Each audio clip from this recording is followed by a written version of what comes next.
Nós vamos agora exibir outros trechos das gravações de telefonemas do ex-presidente Lula para diversos interlocutores e muitos são ministros. Numa dessas ligações, o ex-presidente Lula pede ao ministro da Fazenda, Nelson Barbosa, que acompanhe o trabalho da Polícia e da Receita Federal no Instituto Lula.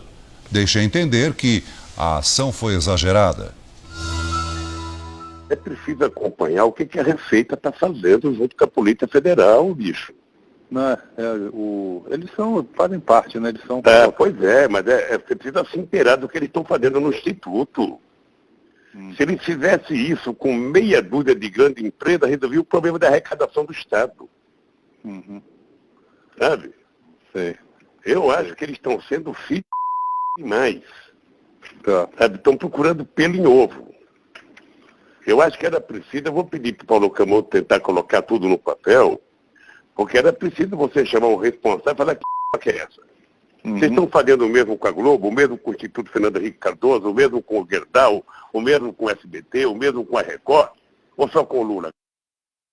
Lula também foi grampeado em conversas com Lindbergh Farias, do PT. Pede que o senador cobre investigações contra a oposição. Então é preciso estar em cima deles e cobrar. É o seguinte, meu filho, eu tô com a seguinte tese, é guerra, viu? E quem tiver artilharia mais forte ganha. Em outro trecho, o ex-presidente reclama da Lava Jato e cita o senador Aécio Neves. Olha, eu vou contar uma história para você. Se é Andrade Gutierrez, o depoimento deles na delação da Andrade Gutierrez, eu estou te falando nesse telefone, certamente a Polícia Federal está gravando. Tá?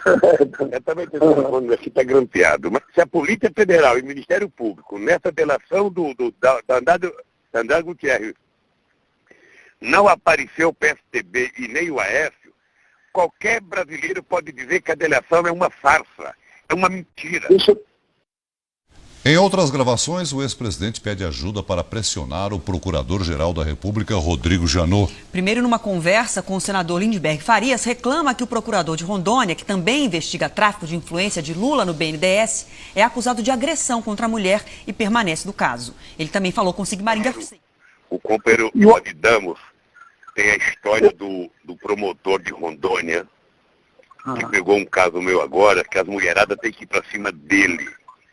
Terça-feira tem que procurar o Janot e triturar. Lula volta a criticar Janot numa conversa com o advogado ligado ao PT, Sigmaringa Seixas. É porque ele recusou 4 pedidos de investigação a Aécio e aceitou a primeira de um bandido do Acre contra mim. Pois é, mas se fizer uma petição... Essa é a gratidão dele por ele ser procurador. Pois é, mas ele, se a gente formalizar... inclusive jogando para a imprensa, ele vai ficar constrangido. Se for lá conversar, ele diz não e pronto. Ou não diz, né? O procurador-geral Rodrigo Janot está fora do Brasil, mas comentou as declarações, disse que ninguém está imune a investigações, disse que não se sentiu intimidado pelas declarações de Lula e disse, abre aspas, o Ministério Público tem couro grosso, fecha aspas. Vamos agora a outros trechos gravados pela Polícia Federal dos telefonemas de Lula. Uma das conversas foi gravada no dia em que José Eduardo Cardoso deixou o Ministério da Justiça. Lula cancela uma viagem para Brasília e avisa o ministro Jacques Wagner.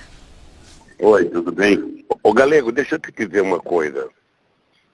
Eu estava pensando que não era o caso de eu não ir a Brasília hoje. Por conta da saída do rapaz. Por conta da saída do rapaz, ou seja... Isso ela se preocupou ontem, ficou dizendo, depois vão dizer que ele só veio aqui para comemorar o Bota Fora. É isso, então eu acho que era melhor eu não ir. Deixar para semana? Deixa para semana, porque você veja, o Globo já tem editorial que era importante alguém responder. Sabe, editorial tenta em cima do governo. Eu nem vi, dizendo o quê? Mostrando que essa troca não pode significar... colocando medo no novo ministro da Justiça.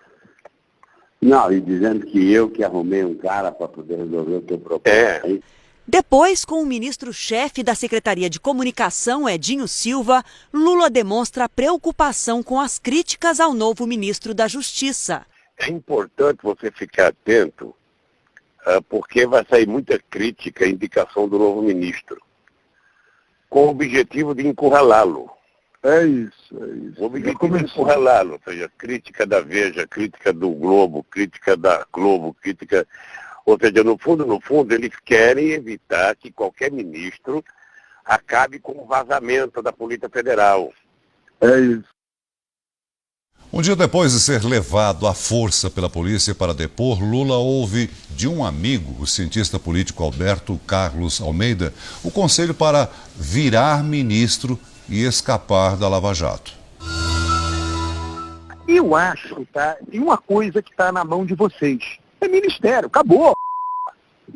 Sabe, eu acho que a vacilação da parte de vocês, estou falando genericamente, de um modo geral, tá? É uma guerra política, uma disputa política, um cara lá, juiz, etc., mas é um tucano, na verdade. Vai que esse cara é maluco e ousado o suficiente para tomar uma decisão nessa direção.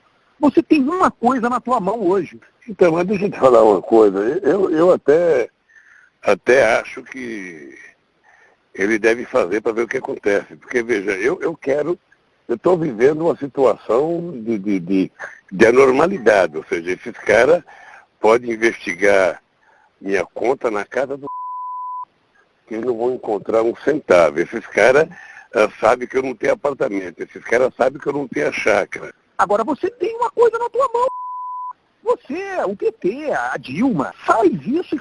Você vai ter porrada, vão criticar. É daí, né? Numa boa. Aí você resolve um outro problema. Entendeu? Que é o problema da governabilidade. Você e Dilma, um depende do outro. Exatamente no dia em que foi levado para depor na Polícia Federal, em São Paulo, Lula recebeu um telefonema de apoio da presidente Dilma Rousseff. Reclama do espetáculo e considera exagero as decisões tomadas em Curitiba. É um espetáculo de pirotecnia sem precedentes, querida. É o seguinte, eles estão convencidos que com a imprensa chefiando, sabe, qualquer processo investigatório, eles conseguem refundar a República. Nós temos uma Suprema Corte totalmente acovardada, nós temos o Superior Tribunal de Justiça totalmente acovardado, um parlamento totalmente acovardado, somente nos últimos tempos que o PT e o PCdoB começaram a acordar e começaram a brigar. Nós temos um presidente da Câmara, um presidente do Senado, não sei quantos parlamentares ameaçados, sabe? E fica todo mundo no compasso de que vai acontecer um milagre e vai todo mundo se salvar. Eu sinceramente, estou assustado com a República de Curitiba. Porque a partir de um juiz da primeira instância, tudo pode acontecer nesse país. O juiz Celso de Mello, do Supremo Tribunal Federal, respondeu às declarações do ex-presidente Lula. Esse insulto ao Poder Judiciário, além de absolutamente inaceitável e passível da mais veemente repulsa por parte desta Corte Suprema, traduz, no presente contexto da profunda crise moral que envolve os altos escalões da República, uma reação torpe e indigna, típica de mentes autocráticas e arrogantes. Uai, seu app de vídeos curtos.